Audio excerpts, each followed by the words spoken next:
பண்ணேன்.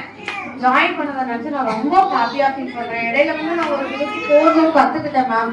ஒரு 1 day camp ஒன்று அரேஞ்ச் பண்ணியிருந்தாங்க. ஸோ அதெல்லாம் நான் அன்எக்ஸ்பெக்டடா இருந்தேன். ஆக்சுவலா அன்னைக்கு வந்துட்டு எனக்கு ஸ்கூல் இருந்தது.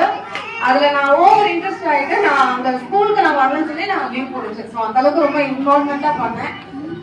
ப்ரொஃபஷன் வேற யாருனாலும் என்னோட பேஷனுக்காக நான் இங்க ஜாயின் பண்ணிட்டு நிறைய விஷயங்கள் கத்துக்கிட்டேன். கண்டினியூஸா என்னால கிளாஸ் போக முடியாது. பட் அதெல்லாம் டேக்கிள் பண்ற மாதிரி மேம் வந்து ரொம்ப டிரான்ஸ்பரண்டா இருந்தாங்க.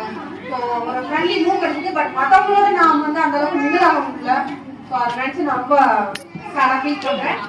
நானும் வந்து ஒரு 10 years பேக் வந்து நிறைய பேசிக் வந்து கத்துக்கிட்டேன். பட் அவங்க அப்போ வந்து இந்த அளவுக்கு ஃபெசிலிட்டிஸ் கிடையாது. இப்போ நீங்க பண்ண பார்த்தா எனக்கு அப்படியே கவுண்டா இருக்கு. என் பொண்ணோட நான் வர முடியலையே, அவளுக்கு இந்த மாதிரி பண்ண முடியல. பட் என்னோட ஃப்ரீ டைம்ல கம்பல்சரி நான் இந்த மாதிரி என் பொண்ணுக்கும் போட்டு அழகு. ஸோ எனக்கு டைம்